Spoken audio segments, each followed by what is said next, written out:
This series was made possible by a generous donation from the Westridge Foundation. All of our MOAD members and you who join us every time, thank you so much. Today, we'll put some information about donating or becoming a member. We love our members the most here at MOAD to enable us to continue this type of program. I am excited today to be in conversation with a dear friend, Willie Little. And I can go a little bit back, but I feel like I've known Willie for a while now. Yes, it has been. I won't age either one of us. Willie Little is a Black multimedia artist and author. His visual narratives document a fading part of rural Southern life while also tackling topics of racism and Black Lives Matter, social justice, and the childhood memories of growing up on a tobacco farm in eastern North Carolina. His memoir, In the Sticks, documents his years growing up as a poor Black and gay child in the rural South. He currently lives between Palm Springs, California, woohoo, and Portland, Oregon. Just moved. Little is an artist whose genius incorporates sculpture, painting, sound installations, reconstructed architecture, recycled memorabilia, and real-life stories. Willie pours out his soul for all to see as he relives growing up during a time of radical change.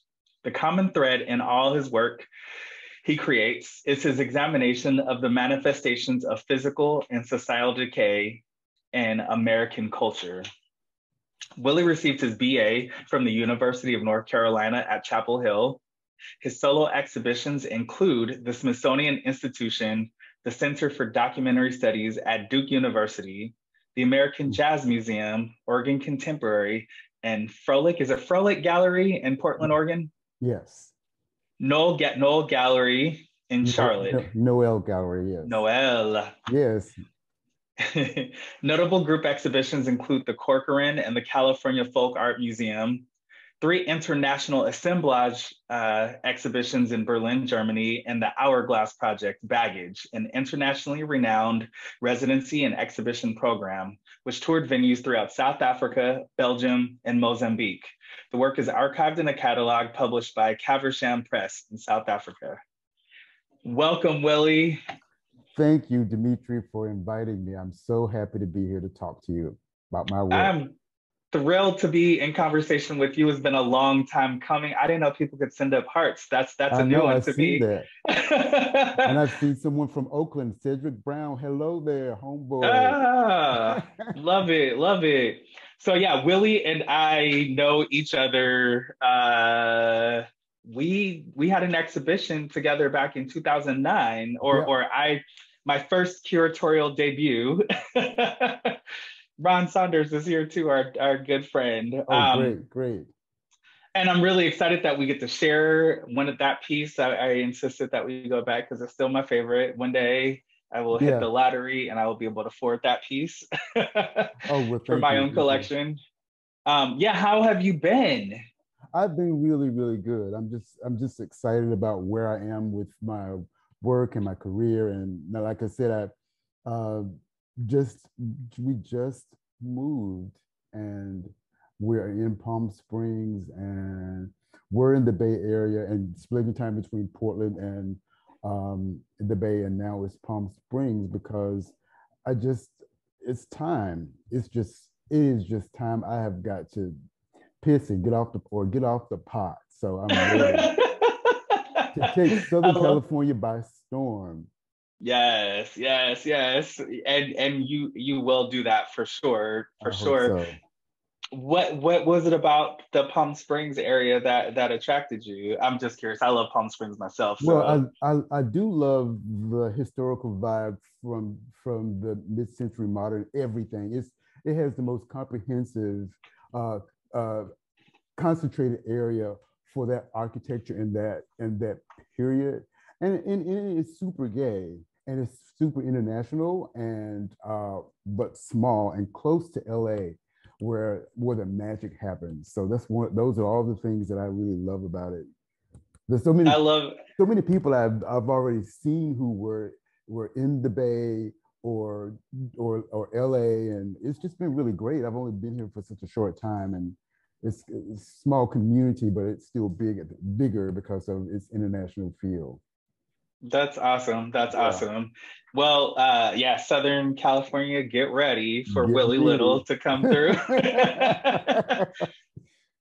um, you know, I do want you to talk. We'll get into that a little bit. I do want you to talk a little bit about your book. But I think to before we even lead into talking about the book or your memoir, can you really talk about your start as an artist and when was that moment that you knew that art was the path for you? Yeah, if you could just go into Oh, any of that, oh and yeah. I feel like some of the memoir kind of ties into Yeah, this topic. it does, but because I touch on this one thing, well, the one thing when I was in the first grade, my first grade teacher, Mrs. Morgan, told the whole class we're going to draw today, and I pulled out my manila sheet of paper and drew a a full-on woman with a tiara and a cigarette case and gown, a chignon bun, while the other kids were drawing stick figures. And she walked up to me, she said, Willie, you are an artist. And I said, well, all right then.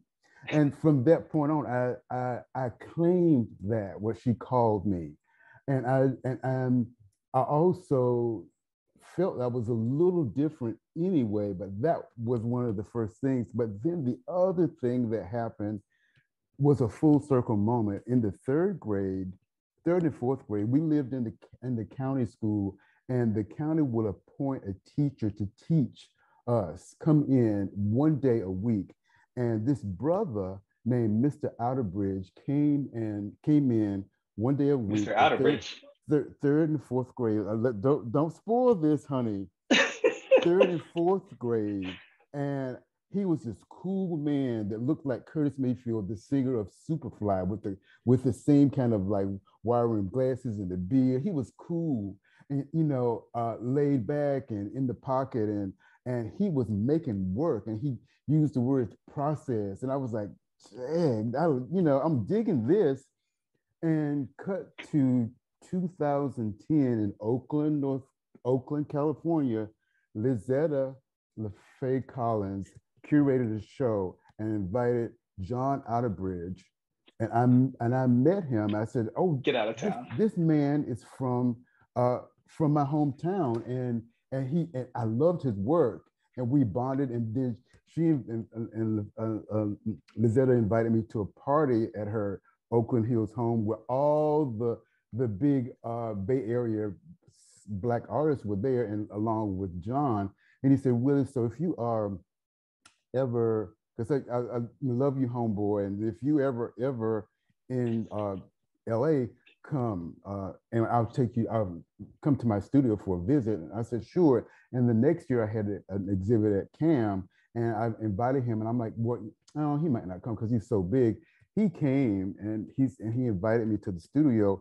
In the studio, and it was like his studio was like a museum with all, you name the artists, he had traded with them. And then in the back of my mind, I kept singing Outerbridge, Outerbridge. And I said, John, by chance, I, my my third and fourth grade teacher in 72 and 73 was named Mr. Outerbridge. Now, and he's from Greenville. Are you related to him? Do you know him? He said, that's my brother. He said, he said, Wow. and I'm going to call him right now from LA to North Carolina. He rings and he says, brother, I have Willie Little on here with me. And he said, you taught him in the third and fourth grade. And I want to put you on the phone with him. And I told him, I said, Mr. Outerbridge, I'm sure you probably don't remember me, but you made me want to be an artist because I saw a person of color making work, and I want to thank you. He said, well, you are so welcome, young man. And that was the full circle moment. And I couldn't believe that moment was happening in around 2010, 2011. But that was, That is yeah, incredible. yeah. Wow. Wow. Okay, so I didn't know about this story at all. That is incredible. Yeah, and Lizetta used to be the curator at Yep, Moad, so we've yep. got all kinds of inner All those circle things. connections. Yep, Yeah. That is absolutely. amazing. Yeah, I was with you, Lucy, at the time. I was like Mr. Outerbridge, the Yeah, right, right. Yeah. in the comments right there. That is wild. Oh my goodness. Okay. Only one of my favorite artists of all time, and his brother was your teacher, and you got to Yeah, hang out with him. right, right. That is amazing. Wow, wow. Did you stay in touch with him? We did. We talked for a long time, and then we lost touch. And then I tried to reach out, and then he was ill because that, some time had passed. Because I mean, we used to talk. We used to talk on the phone. I think I met his niece, and we exchanged numbers, and all of it. And I hated that we lost track, and I couldn't. And by the time I tried to reach out, he was he was too ill, and Mm, I couldn't, we couldn't talk. And that was so really unfortunate. I kept sending messages. I said, I hope you're okay, but no response. that's Yeah, incredible. You got this amazing legacy though that you're being able to carry on, and if he yeah, can only see you. Noel says, "Love that story, Willie. You will be the yes. beloved inspiration for a new generation." I love Oh, I that. appreciate. Hello, Noel. I have more to talk about you, Noel. Just I'm glad you popped in. Oh my gosh, I You love it. you have to know B.E. Noel from North Carolina via New York. She's an art liaison, so Excellent, she's excellent. pretty So glad to amazing. have you here with us. I want you to go back into your history. So this is where I said I'm going to unpack a little bit of Okay. the memoirs and just how your experience growing up in the small town on a tobacco farm in North Carolina. How did all of those experiences, as well as the other histories of your family, how do all those show up in your artwork and influence the art that you make? Well, oh wow, they're everywhere. Everything about my work comes from that. Like the rule, I have a rule aesthetic. Everything is either aged, rough hewn, uh, coming from the earth. We grew up poor, um, but the thing that inspires the work comes from July 4th, 1968. And I Hmm? can tell you why. On that day, my mama, who I love, my whole family, we were about to celebrate July 4th, and my beautiful auntie was going to come down from upstate New York, and I was so excited because I thought she was just the most beautiful thing in the world. And but my mama told me when this woman was about a few hours away, she said, "Well, I have something to tell you. Rosa May, the woman who was coming, my auntie, she's your she's your mother." Wow. Wait, And and how old are you at this moment? 6 years old. Wow. She says, I mean, we raised you as your own. We love you as our own, but she's going to be here in a few minutes. And she just left me with that jewel. So, I'm 6 years old. And of course, what do I do? I laugh, then I cry, then I tell the secret. I told a 5-year-old girl named Teresa, I said, Teresa, come here, I have got something to tell you. And we were on the front porch. We were in the swing, and she said, and we covered our heads with the quilt. Let me tell you, Rosa May is my real mama. And she said, really? I said, mm-hmm. Rosa May is my real mama. And she said, she sure is pretty. I said, mm-hmm. And then the day ended. Rosa May and her husband came down, and the night was about over. And I was creeping in the kitchen to get some grape Kool-Aid, which is my favorite. And my mama walks in the door. She said, Bozo, I overheard you telling Teresa Moore that I'm not your real mama. You know it hurt my feelings when you said that. I am your mama. I am your mama. And I stood there silent, dumbfounded by those words. But I was young, but I was compassionate enough and thoughtful enough to say in that moment in my mind, I said,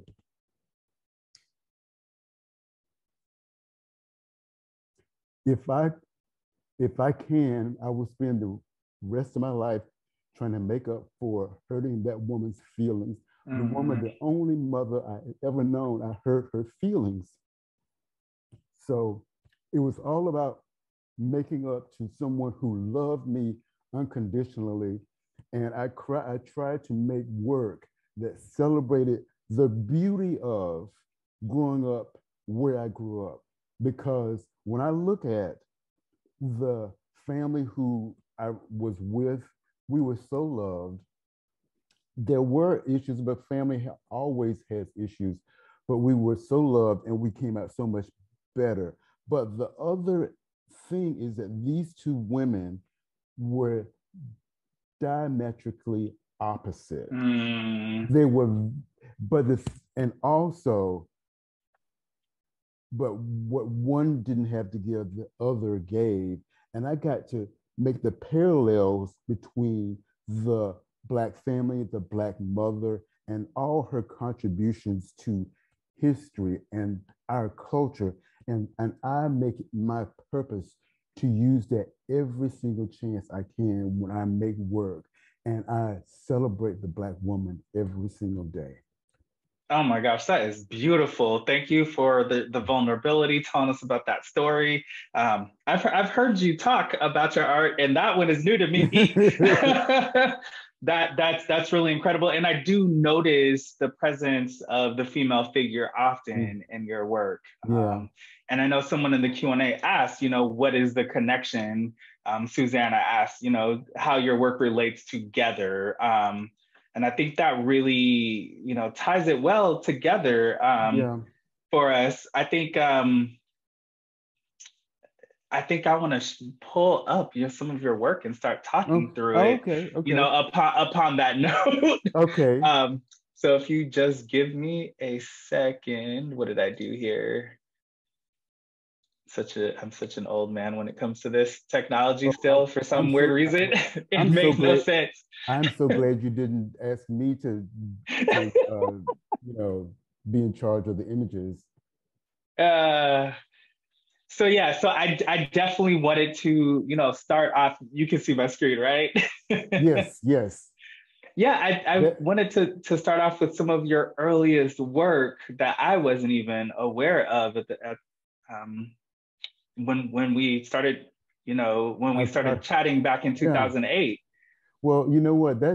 It's actually really funny because that is the very first serious work I made. That it's really crazy because I was living in Charlotte and I was struggling as an artist, couldn't find a voice, and I had my first exhibit, and I happened to be working at the Afro-American Cultural Center by day, and I had my first exhibit in probably '87, and I got the review. The review said Willie Little works by day at the Afro-American Cultural Center.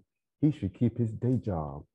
And I said, never again. I was really crushed, but I used it as fuel.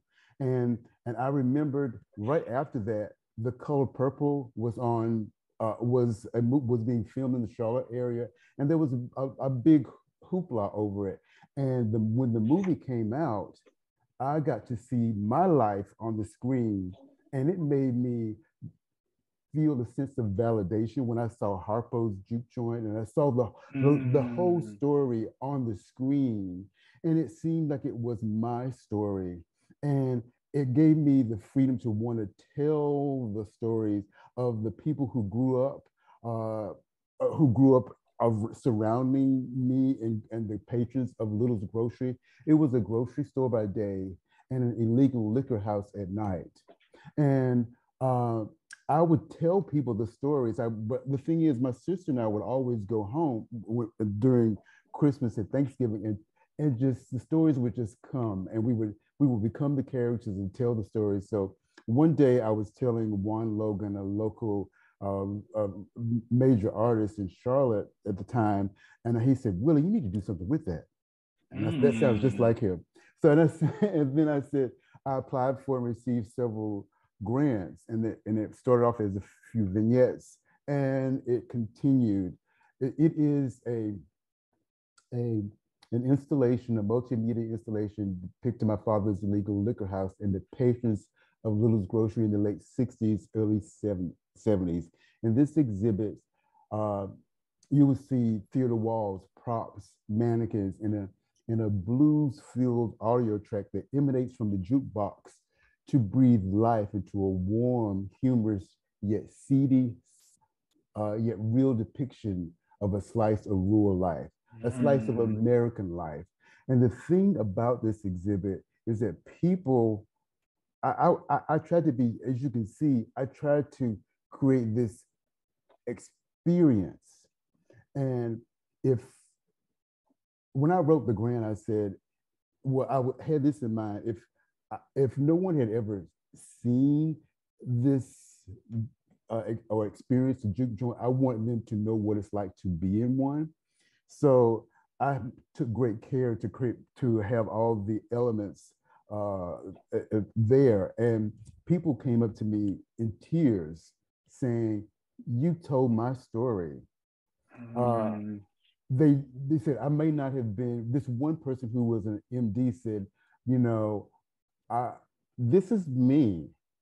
This is my life." And was in tears and said, "You have validated my existence," and I had no idea. So I started seeing this underlying theme that the more specific a story is, the more universal it is. So that's why in so much of my work, when I create assemblage or installations, the detail is in the details, and that's what makes it more personal to people, and people can relate to it. So your dad owned a grocery store, and by night he would transform it into a juke joint. Yes. And this is in the late 60s, early 70s. Yes, and Wow. Its heyday was in the 50s, so I came along in the 60s. So all his friends were still, but they used to turn it out, and then I came along, and I used to be, I could consider myself a connoisseur, almost an encyclopedia for that period of 60s R&B, and Percy Sledge, Clarence Carter, the greasy ones, and it was an amazing experience, and to That is tell the stories and become the characters is something that my sisters and I do. So it's just a performance piece. And when we get to the part the piece I just did, we could talk about that as well, because I tried to do a little bit of something similar. Yeah, I just really excited about this. You moving into this new direction. If I just go back in there, I'm like, I can, especially with the figure in the back with the rollers in her hair. Yes. It makes me, even though I'm not hearing music right now, I'm hearing the music and just that expression. Yes. And each there were 10 songs, and each song was what I picked that would be the essence of the person, the character, for sure. I love this. And when was this exhibition? It began in '94 and with a first grant. Then in 2005, I got another grant, and then no, excuse me, sorry. Yeah, I think no. Anyway, I've received 3 grants, and it traveled around the country for 12 years. And eventually, I mean, most of a lot of venues in the South, as you said, Center for Documentary Studies, the African American Museum in Detroit, which over 100,000 people saw. They couldn't get enough of it. African American Museum in Dallas. I think I said Harriet Tubman Center for Documentary Studies, and it was it was over. It was I had an overwhelming response, and in 2000, when it was in Philadelphia, and a representative from the Smithsonian saw it, and because everyone kept saying it needs to go be in the Smithsonian, I'm like, well, I think it do too. So finally, a representative saw it and said that we would like to talk about this, and an opening came in. It was in we were invited to be at the Arts and Industries Gallery, and in 2003, and over 300,000 people saw the exhibit. It was in 2003 and 2004. So that means over 500,000 people have seen it so Wow. far. And in 2010, I was talking to uh, the chief curator at the National African American Museum. They were talking about building a museum, and finally the exhibit did they saw the exhibit at Diggs Gallery in Winston-Salem, and they came in. I was nervous as all get up, and they came in with white gloving in and everything. And after about uh, 30 minutes of me, like my heart jumping out of my chest, they said, well, we would like to session this work into the permanent collection. So it is there. And what a time, what a time, what a time if they ever pull it out. I think it's really, I mean, those, I think with where my career is going, people are going to want to see this work. I agree. I want to see it myself. I want to, Yeah, especially with the soundtrack. yeah. Someone was asking about the location. I'll go back to this one of where is this positioned at? And It was in Little Washington, North Carolina, between okay, Pactolus. It was Pactolus, which was between Greenville and Washington. And we okay, didn't even live in Pactolus. We lived off Sticks Road in the middle of nowhere. okay, So that's okay. the whole thing about the story in the sticks. um, and so yeah, we're also diving back a little bit. So this is also in the night. This is a later '90s, right? This was 2014. Oh, I received a I okay. received a Pollock Krasner in 2010, and I wanted to create this farcical large scale installation called In the Hood, and that's it because it was all about the rise of the Tea Party, and I said, what if? And I Mm. said, the Tea Party is the new KKK. So what if I just flipped the script and made a ghetto fabulous Klan hood? Oh, what fun! So I did that in Charlotte, North Carolina, blinged out. You see the clocks, the Mercedes Benz, and there was a Louis Vuitton reference with the clock, and one of the clocks with the Louis Vuitton checkerboard at the center of it is yes we instead of yes we can it reads yes we can, Oh wow. and then and there the whole you can see the paintings. They had gay references about no tea, no shade, or all tea, no shade. It's like, and Mm. those are terms like, well, I'm not. Well, the terms mean no disrespect, but I'm going to tell you just like it is. So it was really kind of a fun way to flip the script, and the local chapter of the Tea Party in Charlotte wanted to talk to me. He wanted to have the exhibit taken down. And Really? yeah, What? Oh, because the imagery of the clan was they couldn't handle it. well, he just said he wanted me to know that the Tea Party was not the new Klan. He wanted me Interesting. to he just wanted to tell me how that they were just a benevolent group of people. Oh man, how did you respond to that one? Well, no comment. I mean, I didn't I had no interest in talking to him, so we did not. Well, the exhibition was not taken down, correct? No, it was not taken down, and it was a there was a great it was a great exhibit for its Hmm. time. But I loved scale, and as you can see, I love if you we see me more, I love scale, and it really gets across a message. Hmm.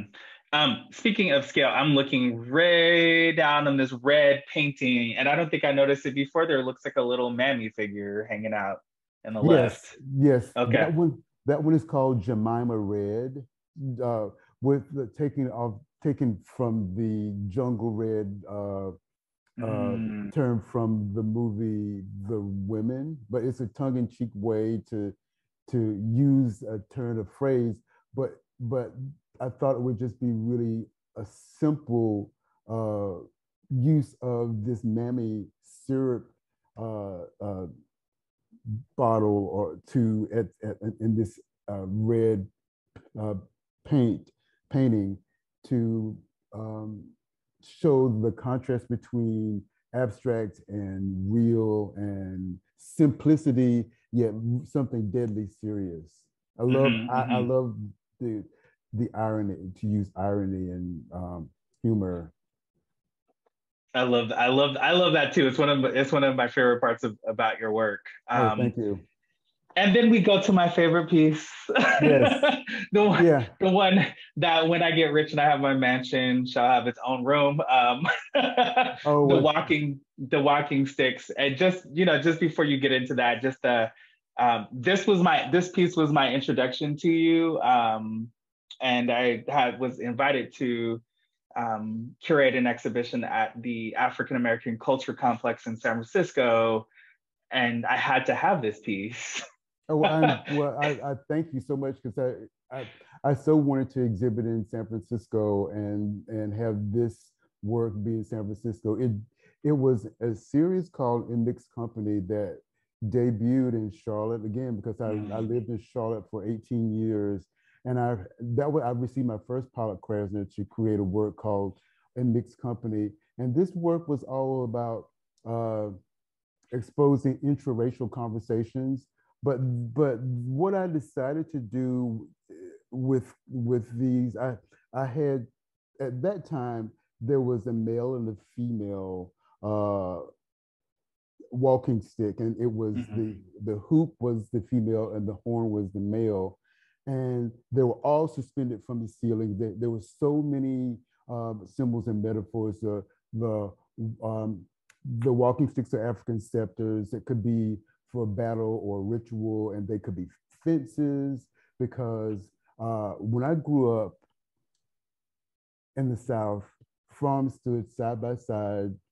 Black farms and white farms stood side by side, divided by a Mm. fence.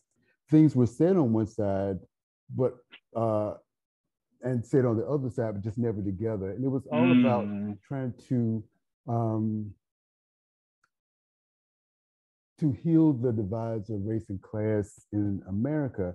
But when I moved to, it's all sometimes I have to revisit a piece, and I wanted to elevate the story.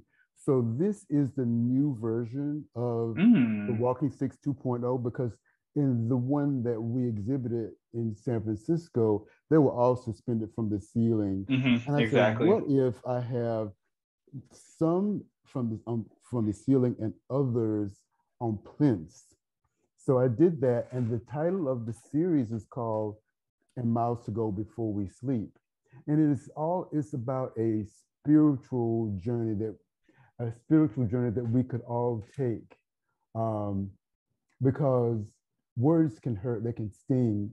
The work is a metaphorical and spiritual journey to enlightenment. We must take to heal the divides of race and class in this country.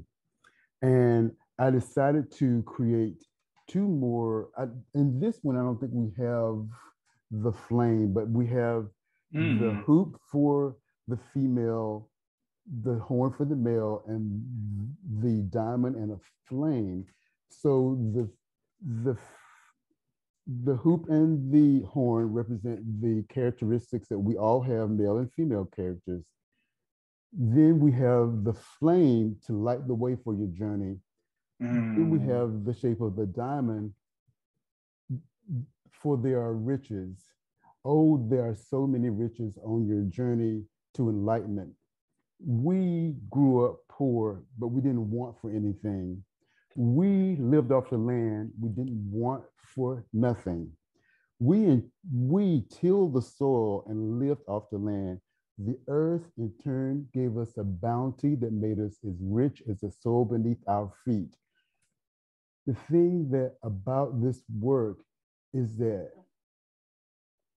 we all have the capacity to love and have compassion for one another, but hate is learned.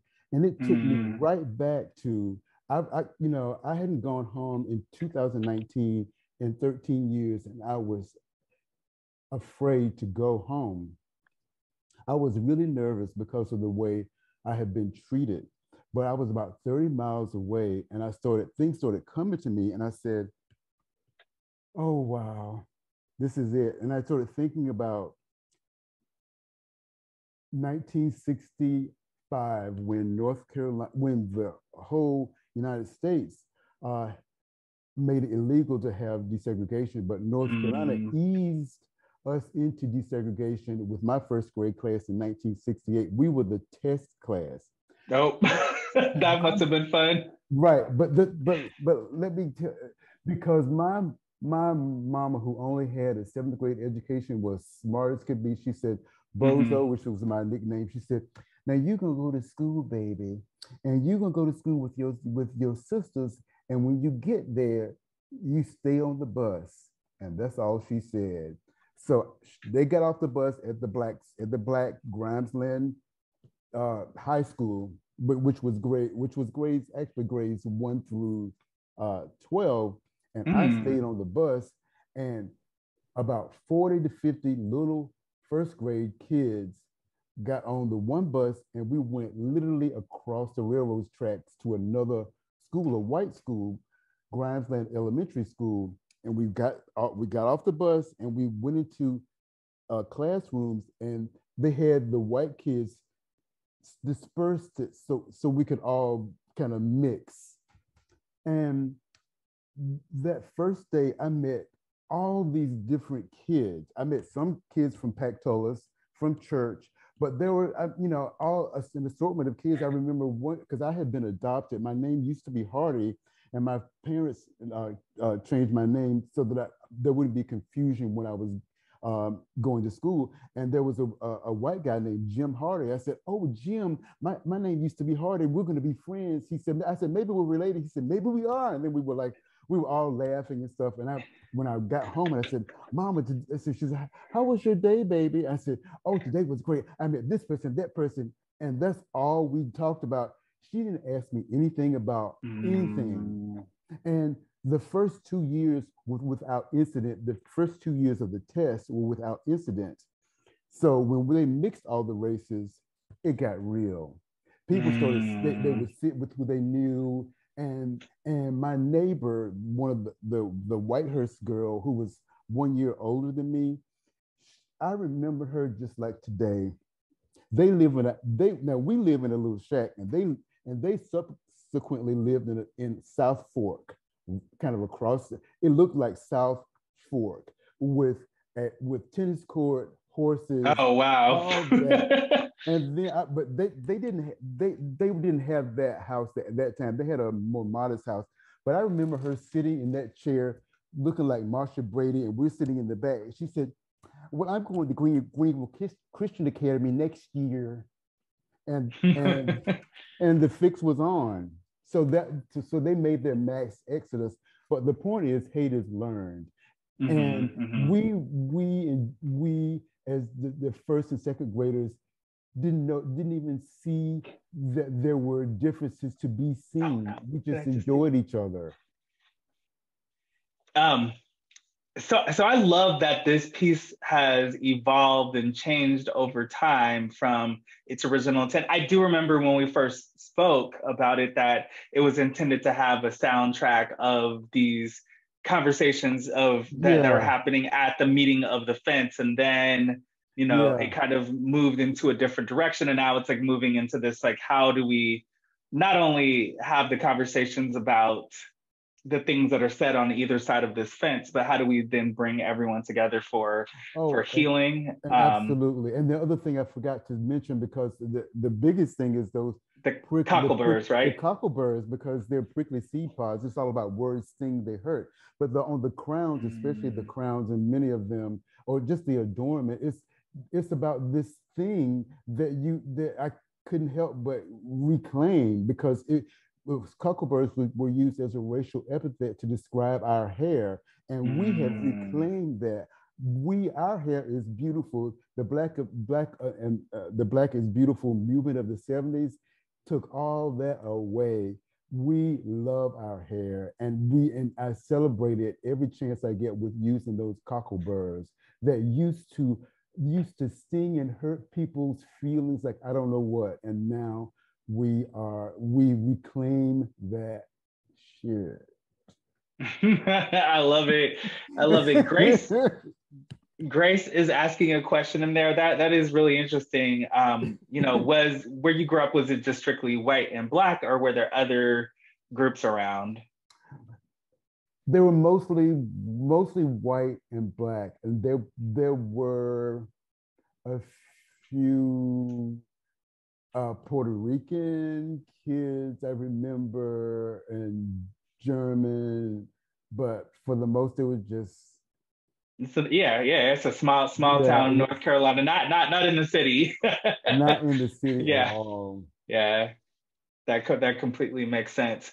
I definitely, because of time, want to jump into this contemporary work of yours that you're shifting. So I know for Yeah, the cover image for advertising, it was a lot of the work that I've known for you to make. yeah. It looks like you've gone into a different direction, and I'm Well, very interested. the reason, Noel, you don't even know this, but we were having a conversation probably in 2019. She said, Willie, you know, um, I don't understand why have you have never done a work about you being gay?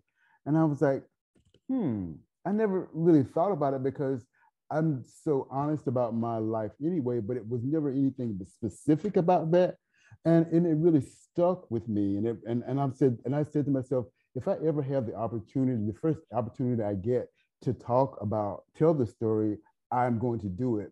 And I was approached by the chief curator and the executive director at Oregon Contemporary to create a large scale exhibition. And I just said, and because she asked me in an email, and I just said yes right away. And because I started writing it because I knew I had a story that I had been writing all my life. Mhm.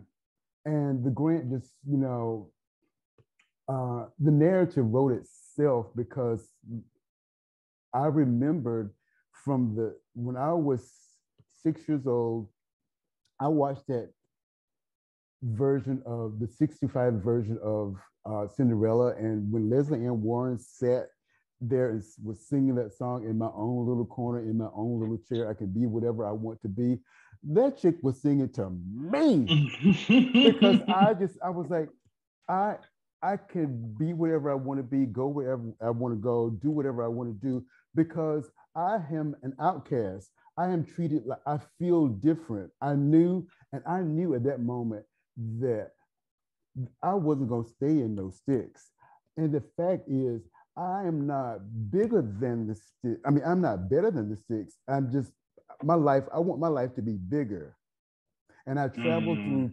through television and television, movies, books, you name it. I could see myself living in New York, working on Madison Avenue, living on Park Avenue, and the twins Buffy and Jody from Family Affair.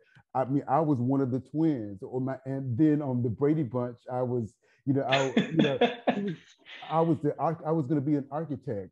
And then in Julia, I watched Julia, and I thought I was her little precocious son Corey. I mean, all this stuff was informing me that I'm not in my right place. So that Mm. was, and then when we go further into now this is a recreation of the shack we lived in off Pactolus Highway near Little Washington, North Carolina. The front porch, that's the swing, it represents the swing that I told that little story. Teresa Moore, I'm going to tell you about that my mama's not my real mama. And I do want to say, I know that I was meant to tell these stories because uh, objects finding, I don't know, I have this gift. I knew that for this exhibit, I wanted to have green asbestos. It's something that represented green asbestos shingles for the shack. And I knew that Portland had a lot of homes have these wood shingles, but I wanted green, and I could not find green anywhere. And I went to the Rebuild Center and asked the sister, I said, can you call me if something comes? And nothing came. And about 3 or 4 months later, I was at this place called Reclaim It, and there was a box sitting in the front. And then I turned the box, and there they were, green. I'm like, oh my God. And then I went to asked the manager, are there any more? She said, yes, they're in the back. And then right before then, I was trying to look for a swing too. And I said, a friend of mine, Malia, she said, I found one in my neighborhood. Let's go look. And we were looking. I'm like, no. And it became more complicated. And I said, no, it's not really like that. I think I'm gonna leave it to the universe. And then so I went to get the rest of the boxes of shingles, and I walked past this thing, and I'm like, okay, I didn't even see it out of my corner of my eye, and I said, well, when you're doing all this, you need to slow your roll. And I went back in one more sweep, and there was the swing sitting at the wrap stand. I had walked my back goodness. 3 times, and the swing, someone had just brought it there while I was there. Oh my goodness. Wow. And Look at the then, universe at play. right. So then the swing looks just, I mean, even the slat was similar to where this place was broken. So, I'm on the right path. That is incredible. So you're recreating these moments from your life, and you're inviting people into this space to see the open door, or Yes. invited in. You're invited into the space to see little corners. There are corners. My house separated in corners. There are 3 corners. Okay, and so when we go moments.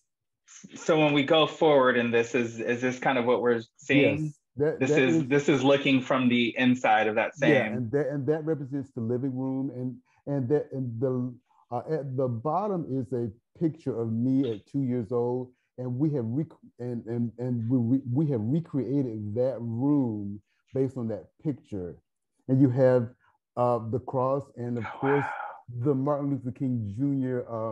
fan that is ubiquitous for all of us, and a picture of my father in the military, and my mother, my mama at the top, and my birth mother at the bottom. So that's the wall for the living room. So I do want to ask you, as we're getting here, like this work is extremely personal. One of the questions that I sent you was, thinking about the gaze, within the art. Sorry, the gaze, GAZE. Let me be like really clear as to what I mean. And so there's been so much talk within art in the last few years, especially, further back than that, but especially heightened especially since 2020 of, so much of the work, especially by Black artists, how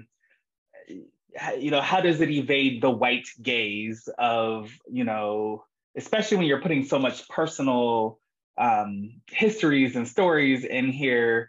And then, a lot of your work also is been shown in Oregon. And let's face it, there's not a lot of African Americans in the entire state of Oregon. So, I'm just wondering how you navigate that of like really fully opening yourself up and then being in these positions that are very far removed from the South and that experience, and maybe people who don't have that, direct experience of the South. Like when you said the Martin Luther King Jr. fan, my family's from Louisiana. I know that. And I know from everyone who goes to, you know, church, or Yeah. you would have the MLK framed, Yes. and you'd have the Yes. Abraham Lincoln and the Jesus all on the All same wall. there. All three. Trifecta. Absolutely. Well, the thing is, I thought about it, but then I said, "Oh no, I'm just gonna tell it as I see it. Mm, I document things, tell it unapologetically, and see what happens." And I just kept doing that, and there were moments of greatness and also moments of clarity. There were moments where people were they were in a safe space and they were able to tell. One man mm, was he was really open enough to tell me why he was afraid of Black people, and I told him why he should not be afraid of all Black people. And he told me he told me a story which I could I can understand his logic, but I just said, but there is no logic for you to be afraid of every Black person. But he was open enough, and I created a space mm. safe enough for him to talk about that. Then at Clark College, I remember this young Black girl. Because we started talking about blackface when all the controversy in Virginia happened, Mm, and they really wanted to understand, the whole thing about it. And I put it back on them, and then they had a great dialogue. But at the end, this really young, really petite girl, she said, "Mr. Little, I thank you so much for being here because I was raised by I was adopted and raised by a white family, and they try to fill in the blanks, but being here with you helped fill in some blanks. Thank you." And the that's the room where everything happened. It's my little sitting room bedroom, and that was my bed. And at the foot of the bed was where I would sit and watch TV. And in this space, it's a working television from circa 1965, and I got it to work. And there are excerpts oh from my shows that if you watch them, you will know exactly who I am. goodness. I mean, Oh my gosh, I you know love who he it. became. I absolutely love it. And this is this in the same space? Because this feels like a throwback in history, this So one. this is called the little room, and it's in my grandmother's house because Mm, my sister and I were like twins. She was 18 months older, and she was also left behind. But she lived with our grandmother, and I lived with my mama and daddy a stone's throw away. But after church on Sundays, we would go into the little room, the room attached to the house, and then we would we would go back in time. My grandmother was born in 1897, and we would go back in mhm. time with all the stuff in this room. And then my sister whispered in the middle of all this, "Bozo, let's play girl." And she said, "You want to?" And I said, I'll dress me up and you dress me up." And I was like, "Sure." So anyway, we started the ritual of playing girl, and each day it went further and further and further until I can't even tell you all the things we did. But this room, it's all about the details, and I tried to take you really back. And if we go back to Mhm. the moment where you see the suspended things, the what you don't know, back with the doll, Oh yeah, yeah, yeah. the Okay. what is around there are male centric and female centric toys, but the things that are the wood pieces are tobacco sticks hanging suspended from the ceiling, and they represent chimes that when I saw them, it's like a mobile of chimes, Mm, and they're ringing out they're echoing signs of change and freedom, because anyone who thinks they can make it like it never was is sorely mistaken, because you can't put the genie back in the bottle with all this uh, cultural awakening we have and social change. You can't put it back. Things like saying the word tolerance is not anything good, mhm, mhm, mhm. because How about respect, Yeah, yeah. not tolerate? Getting back to this piece, when you see, I know that my whole idea of what it's like to would be like to be a male or a female would be different if I felt comfortable playing with any toy I wanted. Mm-hmm. But that's why I grouped all these toys together. You see Hot Wheels, you see the Easy Bake Oven, all these crazy dolls, tea sets, all together because those were all the Army men. Those are all the things I wanted to play with. But I felt they made me feel bad. And in this exhibit, there are three moments, stories that are lifted from my book. There's the moment me talking about me wanting to travel through television, and a moment where my mother and I are dressed, my mom and I are dressed to the nines, and she talks to a white man, and he compliments her, and I talk. And I try to be precocious, which of course I was not, like Corey from Diane Carroll. Then the second moment is us playing girl, and we get really animated, and I tell the whole story. And the third moment is the moment where I realize that home cannot be home because my relatives are talking about an effeminate pianist named Sis Charles. That's what they called him, and they lambasted him and filleted him. And I overheard them. I admired him because he looked like Little Richard, but had the body like a linebacker, like he would kick anybody's ass. He was Mm, talking and mm. talking conflict. But the thing is, I knew at that moment that I had to shut down on anything about my personal life. And I knew that home could never be the same.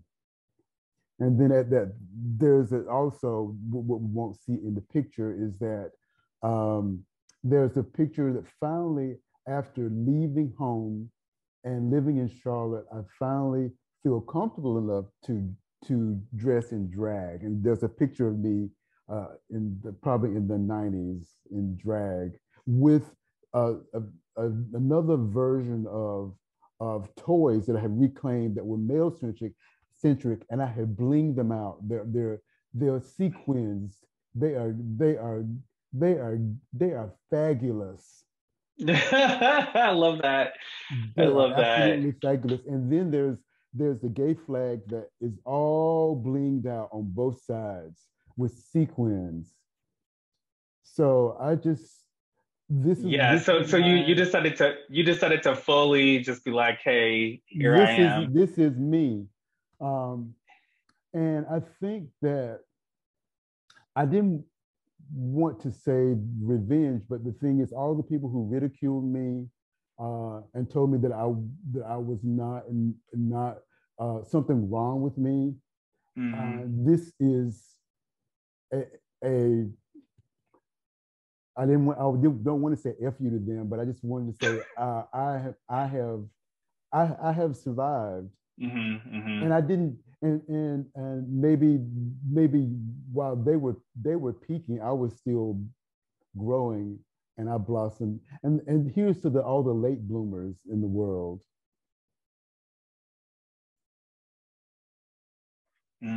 I love that. I love that. This is beautiful. Um, Thank you. oh, Nick Cave thoughts. Oh, you were thinking about the sequins. Susanna was wondering about the sequined outfits, making a connection with Nick Cave.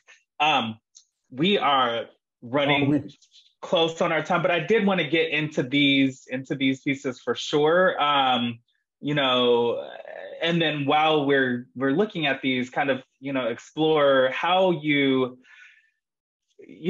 move through sound, you move through sculpture, you move through installations, writing, and how do you choose the different mediums that you work with? I know that there's a sense of found objects and you bringing them together, and the sense of them having a previous life. Yes, yeah. Can Well, you can you talk about all the mediums and how you use them and how you see them all together? okay. Well, I think one of the things is that rule aesthetic runs through and it's able to allow me to translate the work through just my eye for that rule aesthetic and being able to conjure up the objects because they have a life. That's kind of an important aspect of my process. When I'm looking for objects, I will pick what speaks to me, and Mm, then when I get home, I will start putting things together. But then I'll sleep on it, and then probably that bewitching hour, 2 to 3 in the morning. That's when things come together, and then I will start assembling things, and then I see parallels, metaphors, symbols. Then I will look, then of course I will go to see if there are any historical references that I can tie them together. And that's how the work comes together. And it's even more fun because it's about the hunt, getting objects that speak to me. But one of the things I wanted to show you is that this is we're talking about reclaiming things. This was the doll that this was the doll that these became. This is a Pickaninny bobblehead doll bank made in the 1950s, made in Japan, marketed to America as a novelty, as a joke.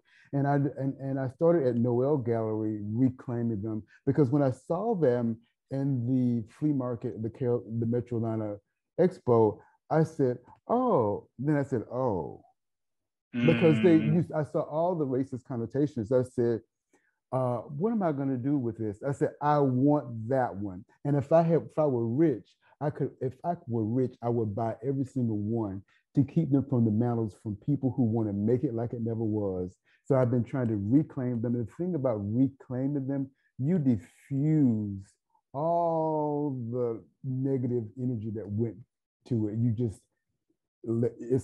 It all goes away as far as I'm concerned.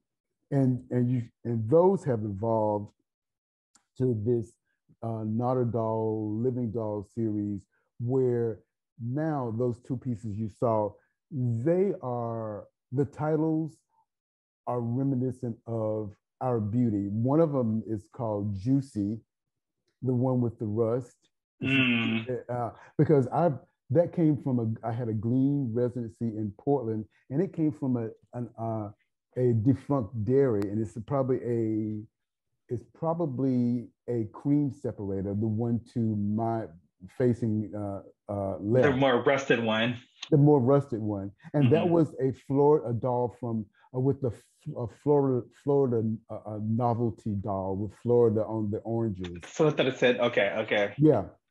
So okay. But and the then Florida is kind of like the but right? yeah, The oranges. Okay. yeah, Okay. it So looks like so the butt.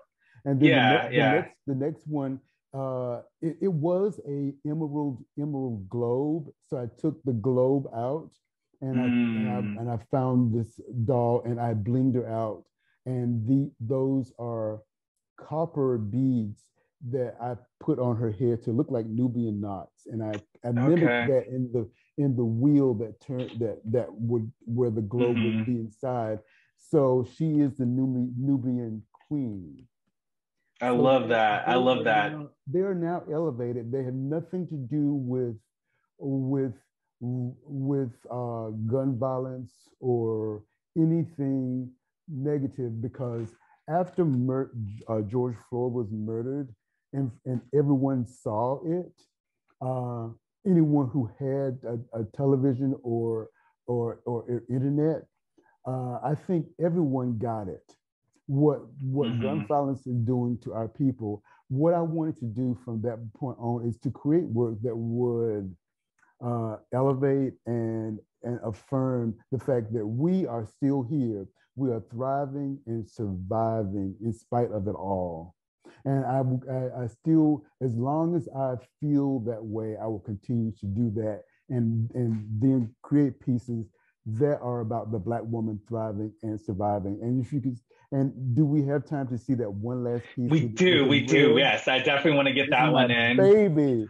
Yeah, that's the last piece I painted in our house in Oakland during the pandemic, and it's called a Koban, which is wariness, vigilance, and it's an Adinkra symbol. This one of the Adinkra symbols is the one in the center, it's right? The one in the center, the war horn, and she's wearing that, and she's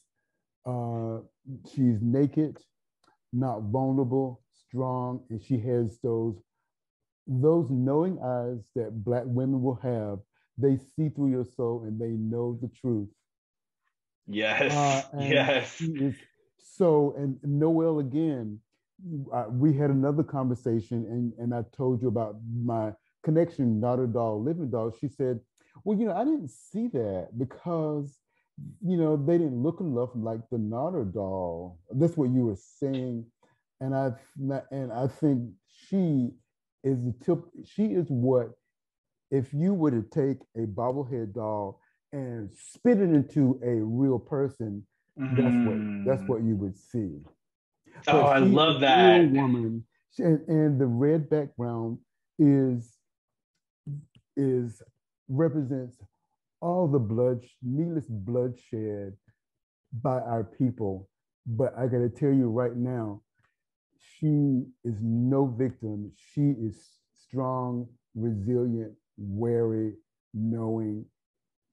And that painting was made with 4 colors: red, white, blue, and black. That is amazing. Willie, what is next for you?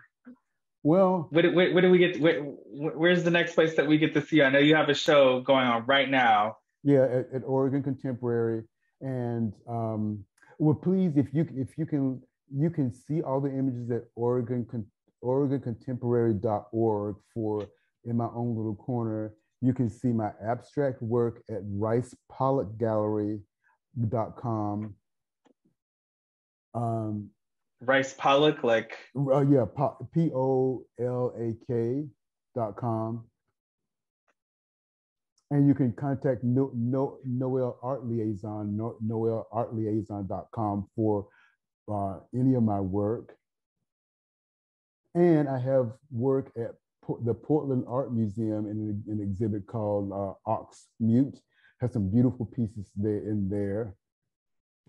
And I have the second edition of my memoir is coming out in the fall. An audiobook is coming out, and we'll be planning to do a mini tour with that. Because the first version, it was a small book. This one has more stories, and it has the documentation of this exhibit. Because the first edition of In the Sticks at the end of the book was the love letter to my past. In the Sticks is the story of how I grew up, who I grew up with, and what I experienced the first few years of desegregation, and it's about who I became.